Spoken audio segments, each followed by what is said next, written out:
Well, we were asked to come up and do something here in Hull, and in the end, from a variety of possible projects, we agreed the title Flood.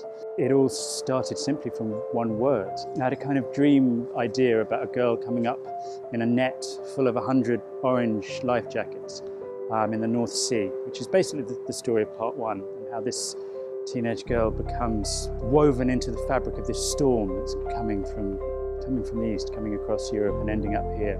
She doesn't know where she's from. She has absolutely no memory before this moment. And she appears in this world which is full of chaos and destruction, and she learns from the people that she meets. But it's about an enormous amount of contemporary concerns, really. It's about the migrant crisis. It's about, at some level, our contemporary politics, how we live together or not.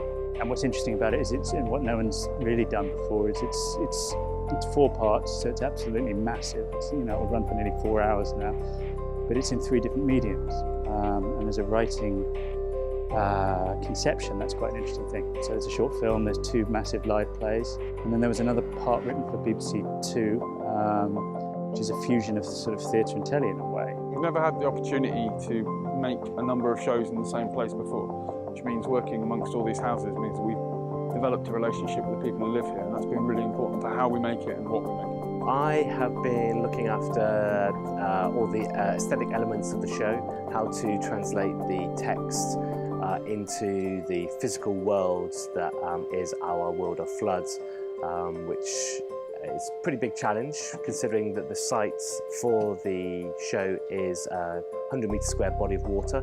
Everything on water just takes twice as long. We're about to see, we're pulling the set together now, and if this was on stage, it would already be finished, but as it is, the wind's just picked up, so everything's getting dragged one way, and we find that happens every night. Every night the performances are different because we're counteracting for the weather. At the very beginning of the project, we had to crane in our very large boat, the Jessica, from the water just across the way. So that was quite a mission, and we've had quite a few additional boats with this one, so getting them from all around the country back here has been quite interesting. Everyone multitasks and is extremely flexible.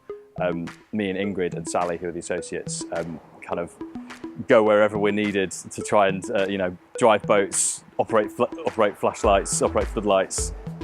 We've been rehearsing with the community chorus, who have been fantastic. We've got a community chorus who are made up of volunteers from Hull City of Culture. Every part of Flood have their own community chorus, and those guys are my heroes. Those are the ones that come up and give to the arts with their time, which is much more precious than the money of a wealthy person. They come and they enrich the plays that James have written by being the community he's writing about.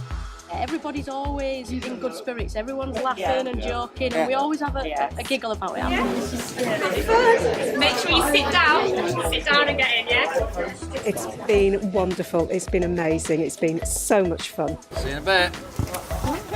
Working with the chorus, the community chorus that we've had, it's kind of always wonderful seeing a show with their eyes. They generally come in halfway or later on through the project, so they come with this wonderful enthusiasm when you might be kind of somewhat broken. The whole process of them making this play on the water, the logistics of it are absolutely astonishing. At the moment they're taking down the set from part 2, which is basically one big island, and they're turning it into 3 separate floating islands, and they have to do all of that turnaround in 40 minutes. So they're just going mad out there while we hang around out here. Part 2 had already been designed, so the main floating structure of the show had already been designed, not knowing what part 4 was going to be at all. But with the resources available, knowing that we'd have to reuse sections of that to become other things within the show. So been trying to kind of reverse engineer the show to actually allow us to use those things. We're trying to create a new type of epic theatre, really. So we have high technology within our production values. You hear it through headphones, which gives you a whole new box of tricks as a writer. A play like this, to have good sound, is paramount. For me, it's paramount. Because otherwise you will not hear any word that is spoken if the delivery of what I do isn't up to the top standard.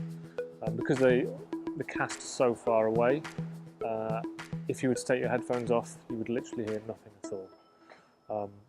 Every single word is important. When James wrote the script, every single word written has a meaning and has a purpose.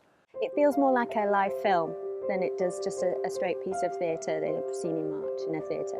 Because we're out in like site-specific places. There's a feeling of depth and the sense of scale of the show. Absolutely brilliant. I have to say, this is the second time I've come to see this. And something just kind of mesmerised me about it. It's not something you see everyday performance in the middle of a kind of in the middle of the water. I think Hull's really lucky to have got this amazing production in its different formats, and everybody's loving it. Frankly, I think it's long overdue that Hull was on the map. It sometimes never had a particularly good reputation, but it's a fascinating place. It always has been. Living here as a child, growing up, and moving on, it's a place that you've always wanted to come back to. There is a sense of the kind of the industrial past of Hull and the dilemmas of the future. It's important that this is a place that voted very, very heavily for Brexit.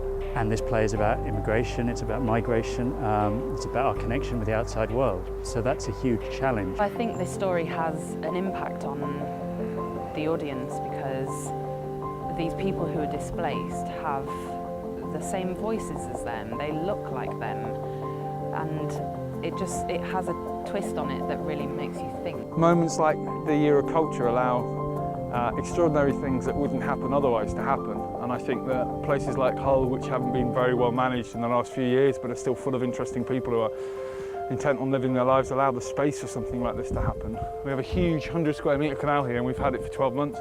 And we've got 3 flats as our base of operation, which we wouldn't be able to do the show without, and I'm not entirely convinced you could do that in central London, and so this is the type of theatre that absolutely is born out of the space and the identity and the character of the Greater North, and I think audiences enjoy it because of that.